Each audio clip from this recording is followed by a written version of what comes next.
نے علماء سے سنا ہے کہ امی عائشہ کے شاگرد صحابہ تھے, آپ نے صحابہ کو پڑھایا, جبکہ اسلام میں مخلوط نظام تعلیم تو نہیں ہے. امی عائشہ کے پاس وہ علم تھا جو امی عائشہ کے علاوہ کسی اور کے پاس نہیں تھا. اگر کوئی فیمیل ٹیچر ایسی ہیں ان کے پاس وہ نالج ہے جو پوری دنیا میں کسی میل کے پاس وہ نالج مل ہی نہیں رہی, تو پھر آپ فیمیل سے پڑھ لو. کیا خیال ہے؟ تو کوئی ہے ایسی فیمیل جن کے پاس وہ نالج, ایسی نالج ہے جو کسی مرد کے پاس ہے ہی نہیں. تو امی عائشہ کے پاس وہ نالج تھی, آدھا دین گھر سے متعلق ہے, تو گھریلو نالج کس کے پاس تھی؟ امی عائشہ کے. تو لہٰذا انہوں نے وہ نالج صحابہ کے ساتھ شیئر کی, صحابہ کو پڑھایا, کیونکہ وہ نالج کہیں اور سے صحابہ کو نہیں ملتی. پھر بھی کیسے پڑھایا ہے؟ قرآن کہتا ہے فاسألوہن من وراء حجاب, جب تم نبی کی زوجات سے علم حاصل کرنے کے لیے آؤ تو پردے کے پیچھے سے. تو ہم بھی کہتے ہیں کوئی فیمیل ٹیچر ایسی نالج ہے اس کے پاس جو میل کے پاس نہیں ہے, تو آپ اس سے نالج لے سکتے ہیں, لیکن کیسے؟ پردے کی پابندی کے ساتھ. لیکن ایسے کون سارے علوم سب کے پاس ہیں.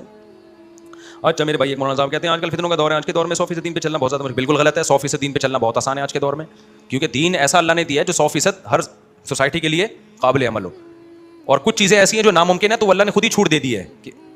سمجھ رہے ہو کہ نہیں سمجھ رہے؟ وہ اللہ نے خود ہی چھوٹ دے دی ہے.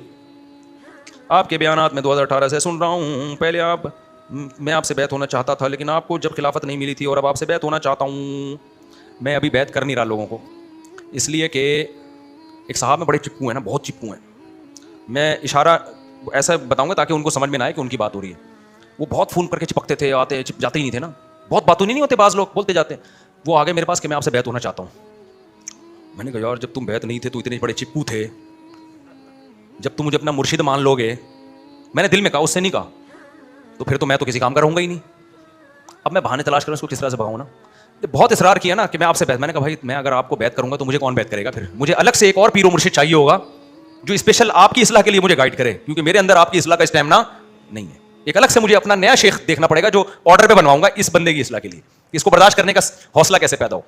تو میں اس کو بہت غور کر رہا ہوں کہ یہ کیسے سیٹ اپ شروع کریں بھائی, ہم یہ ٹائم نہیں ہے ہمارے پاس. تو جب بیعت کرنا, کیونکہ جب کسی شیخ کی طرف سے کسی کو اجازت بیعت ملتی ہے تو تصوف میں یہ اصول ہے کہ جس کو اجازت بیعت ملے پھر اس کو کام شروع کر لینا چاہیے, پھر اس کو تواضع سے کام لینا چاہیے کہ ایکچولی ہم کہاں وہ جب ایک ذمہ داری لگی ہے پھر اس کو کیا ہے, پھر اس کو پورا کرے وہ. تو میرا تو بالکل مزاج نہیں ہے نہ کس بیعت کرنے کا نہ کسی کو مرید بنانے کا, میرا اس سے میں 180 ڈگری پہ ہوں میں.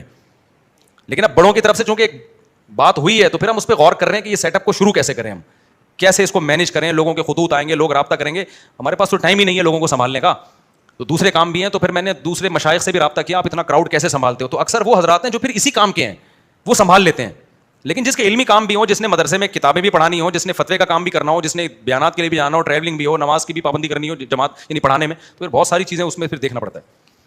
دوسرا, ہم جب بیعت کریں گے نا تو پھر اتنے میٹھے نہیں رہیں گے مرید کے لیے جتنے ابھی ہیں. ابھی تو ہول سیل کے حساب سے نصیحت ہو رہی ہے, پھر چمبا پلیٹ ہوگا, چمبا پلیٹ, سمجھتے ہو؟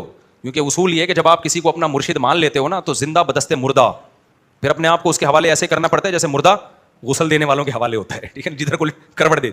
تو پھر کیونکہ یا تو اعتماد نہیں ہے تو بیعت ہی نہ ہو, پھر ہم اتنے میٹھے نہیں رہیں گے آپ سے جیسے. پھر جو مرید ہے اس کے لیے احکام بہت سخت ہوں گے.